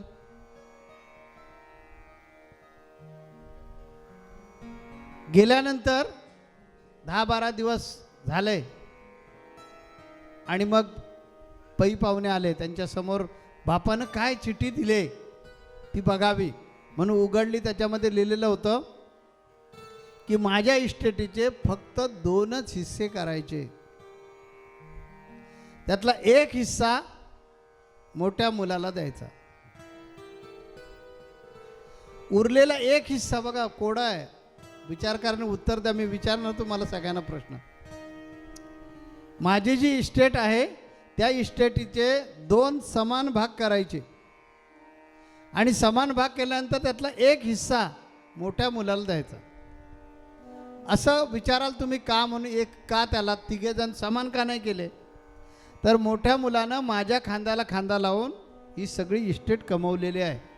त्यात त्याला जादा दिलं पाहिजे, त्याचं त्याच्यामध्ये योगदान आहे म्हणून दिले पाहिजे जादा. तेव्हा त्यातला निम्मा भाग त्याला द्या आणि जो निम्मा भाग उरेल त्याचे परत 3 भाग करा आणि त्यातले 2 भाग 2 नंबर मुलाला द्या. मग एक भाग राहील, त्या भागाचे परत 3 भाग करा आणि त्यातले 2 भाग छोट्या मुलाला द्या.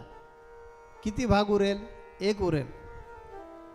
तो 1 भाग दान धर्म करून टाका असं त्याच्यात लिहिलेलं होतं. मामा आला होता मुलांचा, तो म्हणाले काय सोपं आहे, काय बाप तुमचा वेडा, कशालाही करायचं असं, नको ते, ठीक आहे वाटून देतो. पहिले आधी म्हणाले गाई मोजायला जाऊया, तुमच्या गोठ्यामध्ये गायी आहेत त्या मोजायच्या पहिला आणि मग वाटप करायला सुरुवात करायची. कारण आपल्या हिंदू धर्मामध्ये गाईला महत्त्व. म्हणून गेले मोजले. त्या पोरांनी पण कधी बघितलं नव्हतं गोठ्यात जाऊन. मोजल्यानंतर 1 2 3 4 5 17. मामान कपाळाला हात लावलाय, तुम्हाला कोडं सुटलंय का बघा. सुटलं का? गाई 17. हिस्सा कसा करणार? पहिले 2 समान भाग करणार. सांगा ना मग 17चा निम्मा भाग काय येतो तो? 8.5 चालेल काय?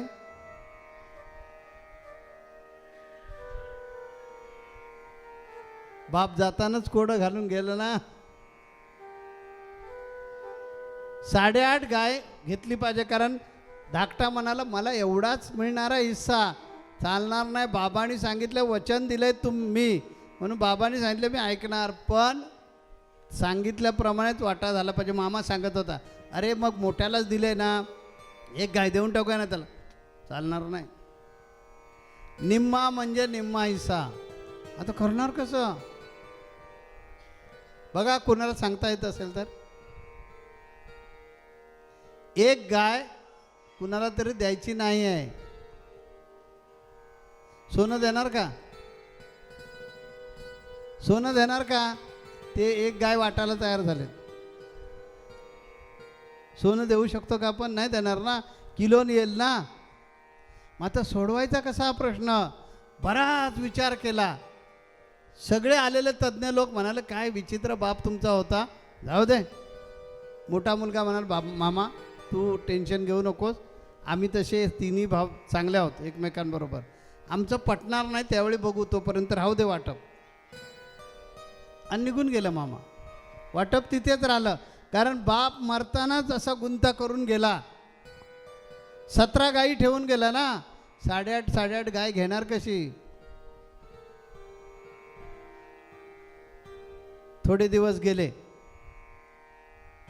आणि बाप स्वप्नामध्ये आला आणि म्हणाला, लबाडानो मला हातावर वचन दिलं होतं आणि सांगितलं वाटप करून घेऊ म्हणून, वाटप करून घेत नाही आहेत.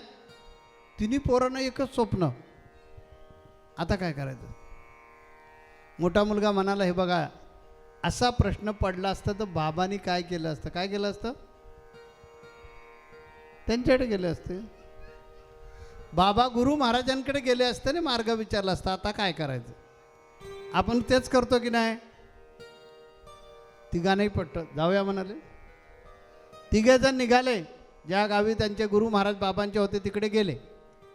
जाऊन आता भेटणार इतक्यात गुरु महाराज गाडीत बसून कुठेतरी निघालेले होते.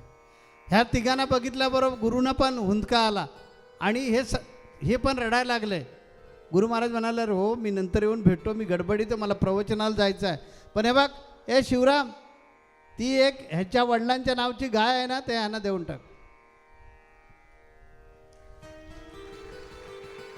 ती मुलं म्हणायला लागली, महाराज गाय नको आहे, कोण सांभाळणार? आम्ही तेच सांगायला गायीवरूनच भांडण झालंय, मेहरबानी करून गाय देऊ नका असं सांगणार, पण महाराज ऐकतात कुठे गेले निघून.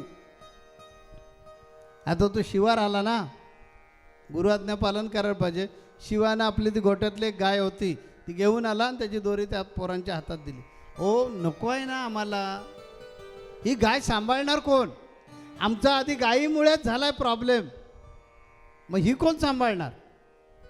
तो म्हणाला मी सेवक आहे, गुरूंची आज्ञा प्रमाण मानतो मी, त्यामुळे त्यांनी सांगितलेल्या आज्ञेप्रमाणे तुम्हाला गाय दिले.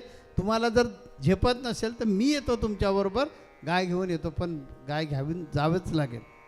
मग तो शिवा आणि ते तिघेजण, मोठा धाकटा इतके कंटा, काय म्हणाले महाराज लोकांना या सांगायचं, काय पण नको ते सल्ले देत बसतात.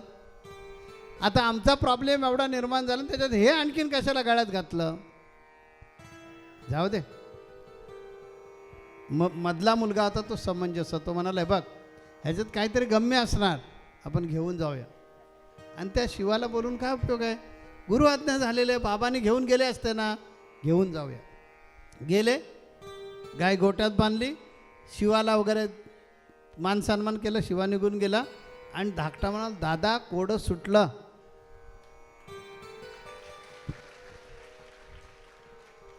अरे कसं कोडं सुटलं सांग? चल दाखवतो गोट्यात. तिन्ही भाऊ गोट्यामध्ये आले आणि म्हणाले बघ आता गाई मोज किती? 18. आता काय सांगितलं हिस्सा करायला? जे काय प्रॉपर्टी असेल त्याचे 2 समान भाग करा. 18 गायींचे 2 जर समान भाग केले तर किती आले? 9. त्यातल्या मोठ्यानं 9 गायी घ्यायच्या ठरलेल्या होत्या. त्या हे घे तुला 9. आता राहिल्या 9 गायी. धाकटा म्हणाला सुटणारच नाही प्रॉब्लेम, मी सांगतो सुटत नाही आहे. 2 नंबरचा म्हणा गप ना, शांत बस ना, बघ मी दाखवतो कोडं सुटतं की नाही. मग 9 गायी राहिल्या. आता बाबांनी लिहिलं होतं की परत त्यांचे 3 भाग करायचे. 3-3चे 3 हिस्से झाले. त्यातले 2 नंबरच्या मुलाला द्यायचे. म्हणजे गायी किती दिल्या? 6. आता 1 भाग राहिला. गायी किती? आता घे ना तुला 2 गायी आणि 1 महाराजांची गाय महाराजांना नेऊन द्या ना.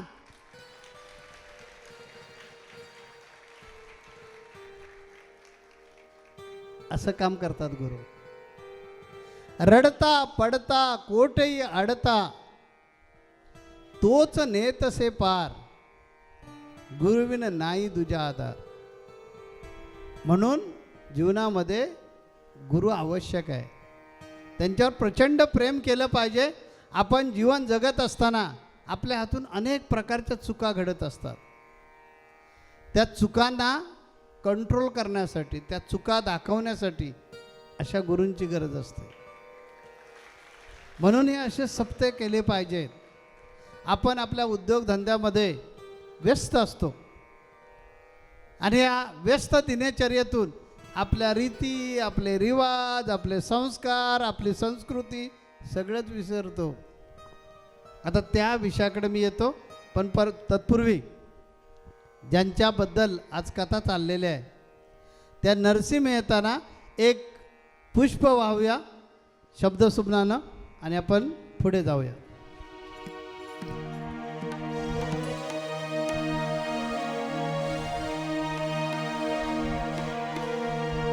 एक राधा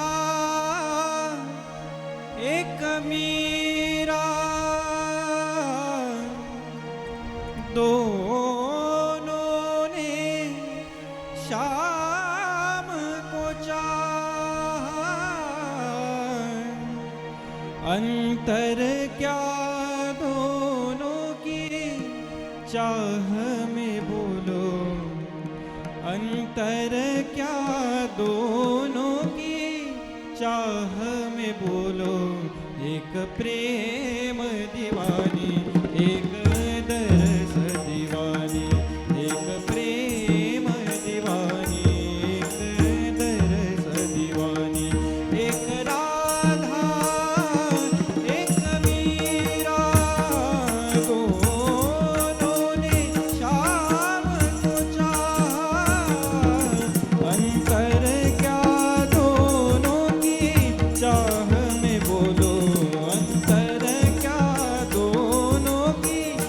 चाह में बोलो एक प्रेम दीवानी एक दरस दीवानी एक प्रेम दीवानी एक दरस दीवानी एक प्रेम दीवानी एक दरस दीवानी एक प्रेम दीवानी एक दरस दीवानी। राधा ने मधुबन में ढूंढा मीरा ने मन में पाया। राधा ने मधुबन में ढूंढा मीरा ने मन में पाया। राधा जी से हो बैठी हो गोविंद मीरा हाथ बिकाया। एक मुरली एक पायल एक पगली एक घायल अंतर क्या दोनों की प्रीत में बोलो अंतर क्या दोनों की प्रीत में बोलो।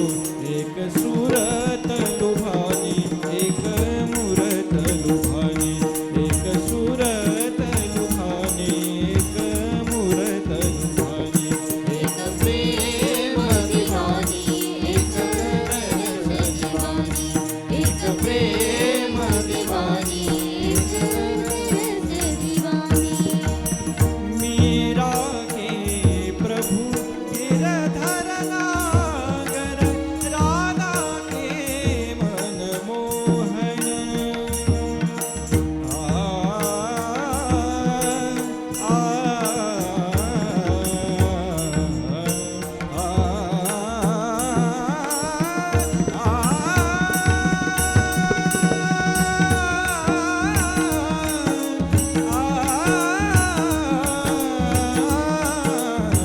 मीरा के प्रभु गिरधर नागर राधा के मन मोहन। राधा नित श्रृंगार करे और मीरा बन गई जोगन। एक रानी एक दासी दोनों हरि प्रेम की प्यासी। अंतर क्या दोनों की तृप्ति में बोलो अंतर क्या दोनों की तृप्ति में बोलो। एक जीत न मानी एक हार न मानी एक जीत न मानी एक हार न मानी। एक राधा एक मीरा दोनों ने शाम को चाहा। अंतर क्या दोनों की चाह में बोलो अंतर क्या दोनों की चाह में बोलो।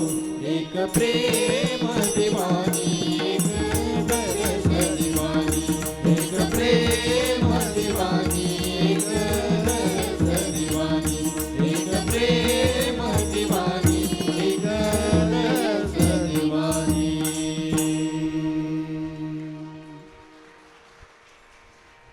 जशी मीरा भगवान प्रभू रामचंद्रावर निस्वार्थी प्रेम करत होती. आपल्याला सगळ्यांनाच मीराबाईबद्दल माहिती आहे कारण आपण तिकडचेच आहात. तशा प्रकारचं प्रेम नरसिंह मेहतानी भगवंतावर केलं, कृष्णावर केलं. पूर्वी शिवभक्त, पण शिवाने सांगितलं नाही, तू कृष्ण भक्त व्हायचं. आम्ही बघा जाती जातींमध्ये भांडत बसतो, पण ह्या आमच्या हिंदू धर्मातील देवांचं एक कौतुक आहे. शिवस्य हृदय विष्णू, विष्णुस्य हृदय शिव, ऐसे दोन्ही देव एक झाले. आम्ही वैष्णव आहोत, राम भक्त आहोत, कृष्ण भक्त आहोत, परंतु आम्ही शिवाला पण तितकंच मानतो. आमचा एकूण 12 पीठ आहेत. नाणी जे मुख्य पीठ आहे, आम्ही दक्षिणेकडचे रामानंदाचार्य, वैष्णव धर्माला पीठ नव्हतं दक्षिणेकडे, ते हे नाणीच पीठ निर्माण केलेलं आहे. महाराष्ट्रामध्ये जेवढे भौगोलिक 6 विभाग आहेत तिथे प्रत्येक ठिकाणी आपलं पीठ आहे. गोव्यामध्ये आहे, तेलंगणामध्ये आहे, बेंगलोरला आता सुरू होतं आहे, ओंकारेश्वरला आहे, 12 ठिकाणी पीठ आहेत. तर या 12 ठिकाणी देवता वेगवेगळ्या आहेत. गोव्याला जे आमचं मंदिर आहे तिथे भगवान भोलेनाथांची मूर्ती आहे. आम्ही काय संदेश देतो की देव एकच आहे, त्याला हरी म्हणा नाहीतर हर म्हणा, एकच आहे. आमचे संत कबीरजी म्हणतात, भक्ती करो हरिहर की. भगवंताची भक्ती करा, भगवंताचं नामस्मरण करा, परंतु आपली सनातन संस्कृती टिकवा. महाराजांचं भाषण ऐकल्यानंतर प्रत्येकाचं रक्त एकदम गरम झालं होतं. अभिमान वाटला की या धर्मामध्ये अशा प्रकारचं जनजागरण करणारे संत आवश्यक आहेत. माझी घोषणा आहे, हिंदू धर्म खतरे में है. आणि खरंच आज हिंदू धर्म अडचणीत आहे. तुम्ही जर हिंदू धर्मीय लोकांनी डोळे उघडले नाहीत तर आपण सर्वजण पारतंत्र्यामध्ये जाणार आहोत. जसं इंग्रज आणि ख्रिश्चन लोकांनी 150 वर्ष राज्य केलं, तसंच कोणीतरी आपल्यावर राज्य करेल. आणि ती वेळ यायला नको असेल तर सर्व हिंदूंनी जागे व्हा. सभी हिंदुओं में एकता हो, ही घोषणा आहे आमची. शंकराचार्य आणि आम्ही दोघेजण धर्माच्या घोषणा देतो. त्यामध्ये माझी ॲडिशनल घोषणा आहे, हिंदू धर्म खतरे में है. का मी म्हणतो, सध्या इस्रायल आणि हमास युद्ध सुरू आहे, सगळे पाहत आहे. हमासमध्ये राहणारे ज्या धर्माचे लोक आहेत, वास्तविक हमासने चूक केलेली आहे. हमासने इस्रायलला दुखावण्याची काही गरज नव्हती, पण जाणून बुजून हमासने अटॅक केला आणि इस्रायलला दुखावलं. ते यहुदी लोक आहेत हो, ते काही हिंदू लोक नाही आहेत. मी काय म्हटलं कळलं? ते यहुदी आहेत, ज्यूस आहेत लोक. ते सोडणार नाहीत. पाय लावला तर आम्ही हिंदू पळ काढू आणि बाजूला पळतो. म्हणून आपली ही वाईट परिस्थिती आहे. वास्तविक ह्या सगळ्या संस्कृतींच्या अगोदरची हिंदू संस्कृती आहे. या हिंदू संस्कृतीतले हिंदू जर जागृत झाले तर ते जगाचे गुरु बनू शकतात. परंतु आमच्यामध्ये संघटन नाही आहे. आम्ही जातीपातीमध्ये वाटलो गेलेलो आहोत. प्रत्येकजण आपल्या जातीचा कारभार करून वेगळा झालेला आहे. ठीक आहे, जात मान्य असली पाहिजे, म्हणजे असायला पाहिजे. परंतु धर्माचा ज्यावेळी विषय येईल त्या सगळ्या हिंदूंनी एक झालं पाहिजे. मला अनुज दासांनी सांगितलं की महाराज इथे रत्नागिरीमध्ये मिरवणूक निघते, तुमची पण मिरवणूक निघते, आपली सगळ्यांची एक झाली पाहिजे. मी म्हटलं हो, जरूर एक मिरवणूक काढू आपण, कारण सगळ्या हिंदूंनी एक झालंच पाहिजे. यांच्यासाठी त्या साधू संतांचं आगमन आहे. धर्म वाचला तर तुम्ही वाचणार आहात, हे लक्षात घ्या. इथं पैशाचं काही काम नाही आहे. यहुदींकडून निष्ठा शिकले पाहिजे. त्यांचा रिटायर पंतप्रधान त्याने पण सांगितलं नाही, मला देशासाठी उभं राहायचं आहे. आपल्या देशामध्ये विरोधी पार्टीमध्ये आहेत ते. आपल्या देशातले विरोधक ताबडतोब मोदींनी काही केलं रे केलं की मोदी कसे चुकीचे आहेत, मोदींनी काय चूक केले, मोदींनी कशा प्रकारे धर्माची वाट लावली, देशाची वाट लावली, हे सांगण्यामध्ये पुढे असतात. मोदींमुळे, मोदी माझे लाडके नाही आहेत, पण मोदींमुळे आज जगभरामध्ये ही हिंदू संस्कृती जी आहे ती कशी आदर्श संस्कृती आहे ते त्या मोदींनी समजून सांगितलं हे लक्षात घ्या. आज स्वाभिमानानं हिंदू धर्माचं नाव सर्वत्र घेतलं जातं, ते मोदींमुळे घेतलं जातं. हा अभिमान आपल्याला असला पाहिजे, लक्षात घ्या. तुमची संस्कृतीच टिकली नाही. या भारत देशामध्ये या झामोरेन नावाच्या राजानं गोव्यामध्ये ईस्ट इंडिया कंपनीला निमंत्रण दिलं, या धंदा करायला. ते धंदा करण्यासाठी आले कोलकात्यातून आणि धंदा सुरू झाला. त्याने विचार केला की आम्ही कंपनीचे लोक किती आहोत.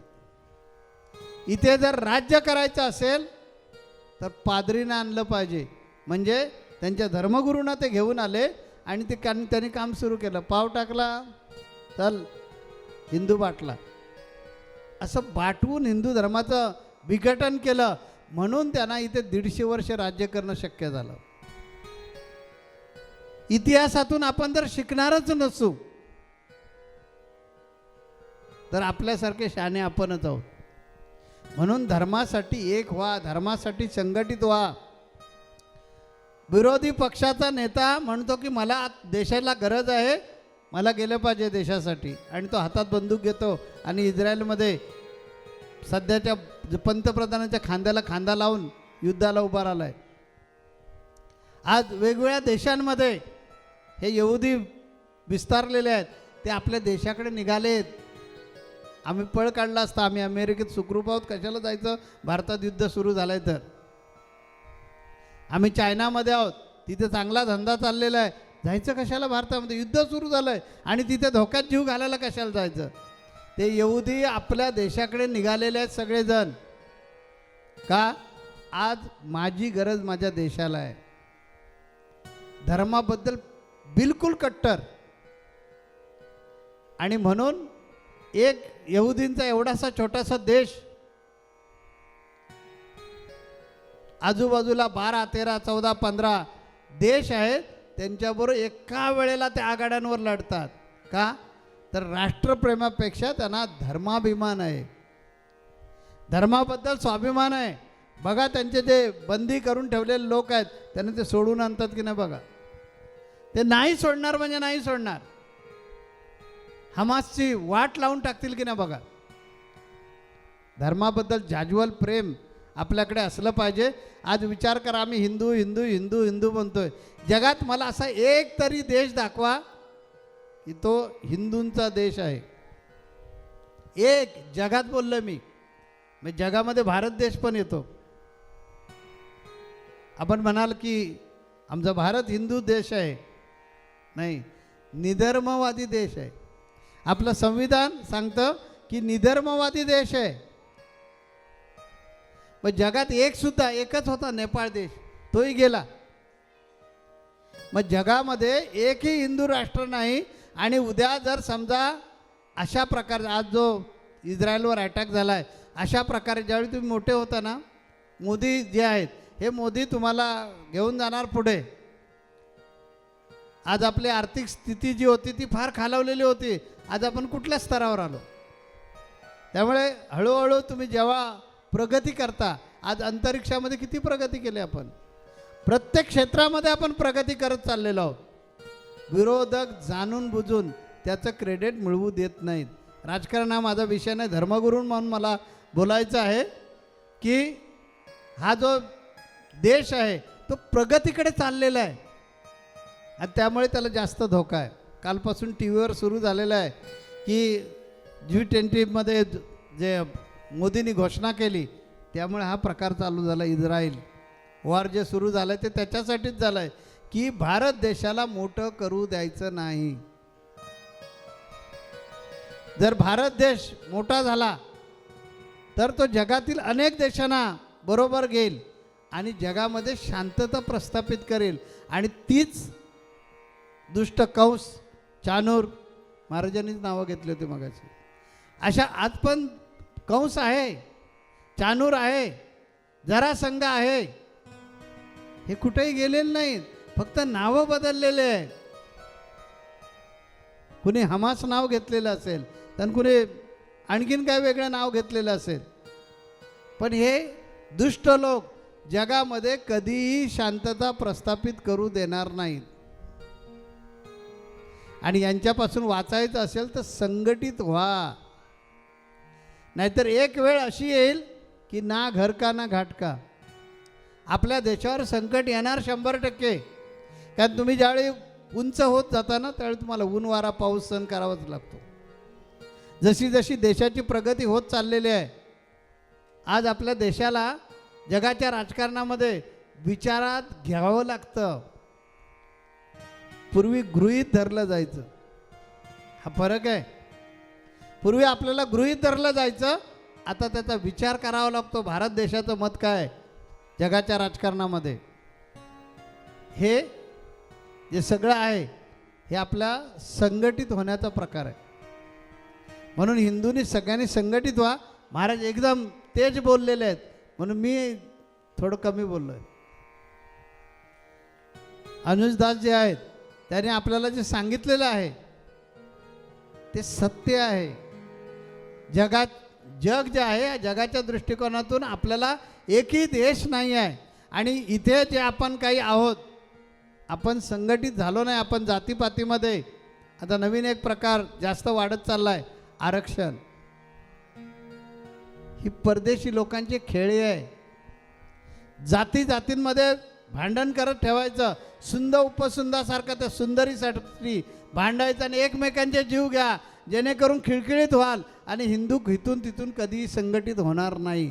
याची ती खेळी आहे. मी आरक्षणाच्या विरुद्ध आहे का?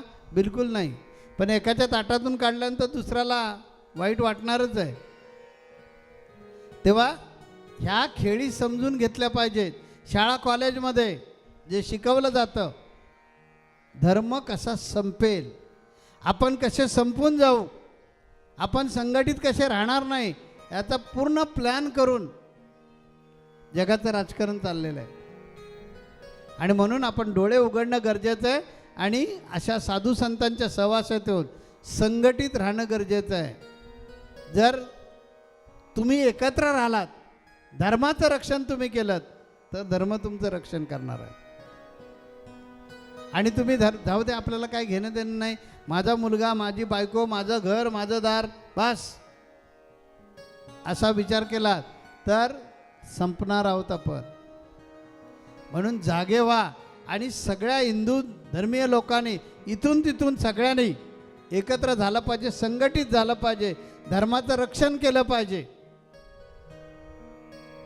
तरच आपण वाचणार आहोत. हे साधू संत काय बाकीचं तुम्हाला सांगतायत. आपली संस्कृती जगवा. आपण आपल्या घरी आपल्या संस्कृतीचे संस्कार केले पाहिजेत. कसले केक कापता? आपल्याकडे हृदय कापण्याची पद्धत नाही आहे. आपल्याकडे दिव्यानं तेजाची आरती करायची असते. ह्या ज्या पद्धती आपल्या धर्मामध्ये सोडून दिलेल्या आहेत आणि त्याचं आपण जे अंधानुकरण करतोय, आपल्याला मा म्हणायला लाज वाटतं. मॉम म्हटलं की आवडतं. बॉम्ब नाही का फोडणार तो पोरगा? बापाला बाप नाही म्हणायचं, पिताजी नाही म्हणायचं, डॅड. मॅड करेल, मॅड. म्हणून घरी आपल्या संस्कार आपल्या धर्माचे, आपल्या जातीचे, आपल्या समाजाचे द्या. आपली बोली भाषा घरी बोललंच पाहिजे. तुमची राजस्थानी भाषा आहे, तुम्ही तुमच्या घरी मुलांबरोबर बोललंच पाहिजे. तर संघटित राहणार, तर त्यांना संस्कार होणार, तर तुमची संस्कृती जी आहे ती त्या मुलांपर्यंत राहणार. आजची भावी पिढी, आम्हाला यातलं काही कळतच नाही, आम्हाला फक्त हॅपी बर्थडे एवढंच माहिती आहे. आमचा जन्मोत्सव साजरा करतात, पण मी कधीच केक कापत नाही. मी कट्टर आहे फार. कशाला मी केक कापायचा? आरती ओवाळा, आरतीनं स्वागत करा. ही प्रथा प्रत्येकानं आपल्या घरी चालू केली पाहिजे. अंधानुकरण करू नका. या अंधानुकरणामुळेच समाजाची वाट लागलेली आहे. आपल्या घरी आपण आपली भाषा बोलत नाही, लाज वाटते. आपल्या घरी आपले संस्कार शिकवत नाही, आपल्याला लाज वाटते. आणि ह्या ज्यावेळी चालीरीती घरी रीतिरिवाज, आता आपण 3 दिन कथा ना, 3 दिवसाचा हा सप्ताह जो आहे, पुढच्या पिढीला जर कळलाच नाही तर कोण नरसिंह मेहता होते, कोण महाराज होते. काय आपला संप्रदाय, काय आपला धर्म, काय आपली संस्कृती. बघा आता तुम्ही इथे किती वर्ष रत्नागिरीमध्ये राहता. तुमचं सगळ्यांचं पीठ नाणीज आहे हे तुम्हालाच माहिती नाही. ते महाराजांनी सांगितलं की तुमचं मूळ स्थान जे आहे ते नाणीज आहे.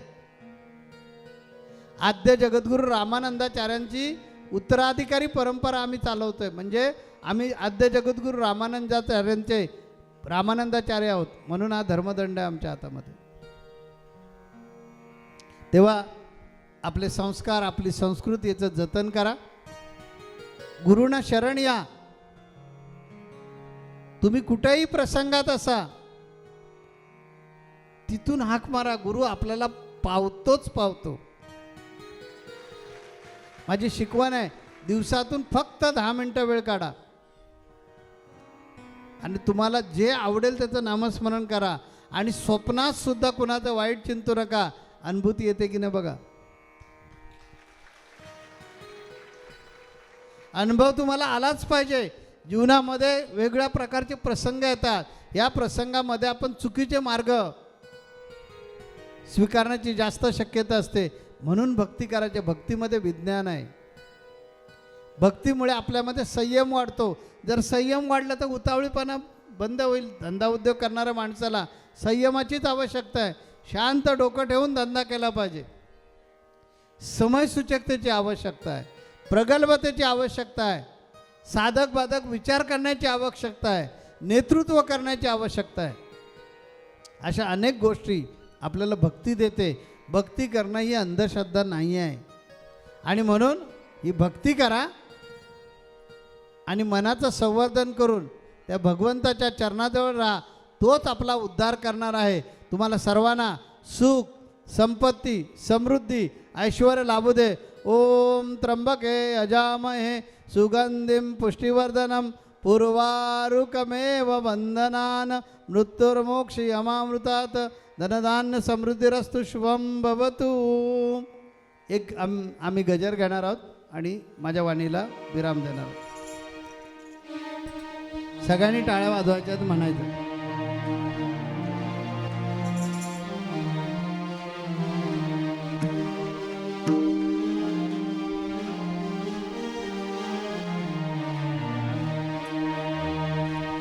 गोविंद माधव राधे राधे, केशव माधव राधे राधे, गोविंद गोपाल राधे राधे, गिरिधर नागर राधे राधे.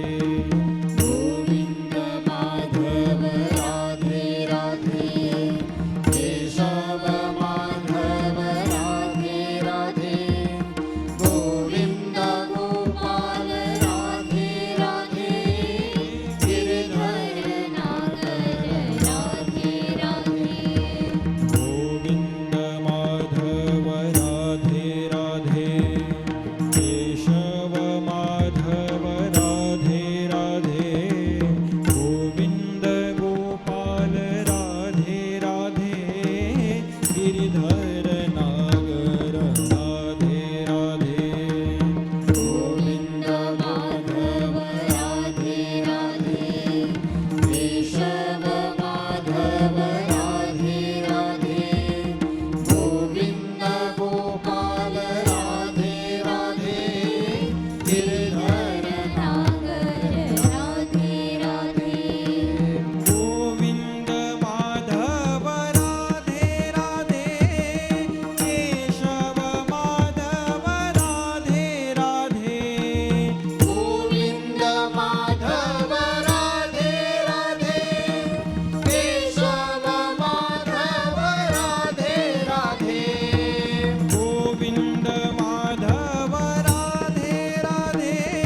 जगद्गुरु नरेंद्राचार्य महाराज की जय। सद्गुरु काड़ सिद्धेश्वर महाराज की जय। संत शिरोमणि गजानन महाराज की जय। आद्य जगद्गुरु रामानंदाचार्य महाराज की जय। सिया वल्लभ रामचंद्र की जय। परम पूज्य कानिकनाथ महाराज की जय। धर्म की जय हो। अधर्म का नाश हो। सभी प्राणियों में सद्भावना हो। गो हत्या बंद हो। विश्व का कल्याण हो। सत्य की जय हो। सभी हिंदुओं में एकता हो। सभी हिंदुओं में एकता हो। सभी हिंदुओं में एकता हो। हिंदू धर्म खतरे में है। हिंदू धर्म खतरे में है। हिंदू धर्म खतरे में है। जय सिया राम जय सिया राम। जय सिया राम जय सिया राम। जय सिया राम जय सिया राम। श्री गुरुदेव। और कोई शुक्रवार के किसी भूमि में आज पधारने के लिए यहाँ अपने पावन प्रदेश करने के लिए मैं गुरुदेव भगवान विजयपुरी इनका बहुत बहुत पूरे समाज की ओर से आपके चरणों में वंदन करता हूँ। आप यहाँ पधारे, हम आशीर्वाद दिया, इसके लिए हम आपको देरी करेंगे। मैं निवेदन करूँगा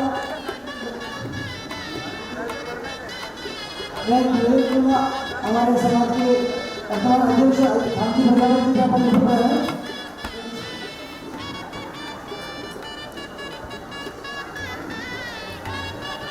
श्रीमान जयश्री राम साहब भगवान जयश्री यादव भगवान श्रीमान मुकेश जी भगवान आप जल्दी से अगले बाबूलाल जी आप भगवान श्री धनराज जी चौधरी आप भगवान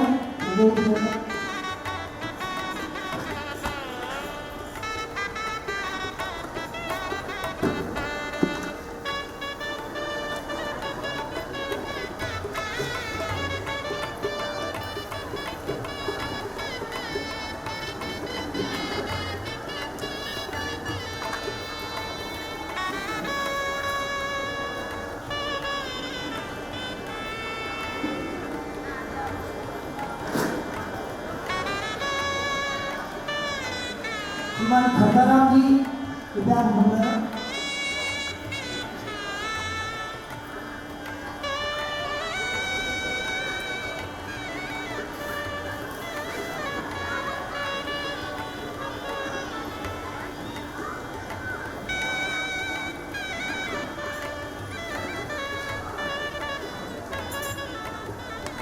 मैं संतोष महिला जी यहाँ बनाने हुए श्रीमान सुनील जी ठाकुर साहब का स्वागत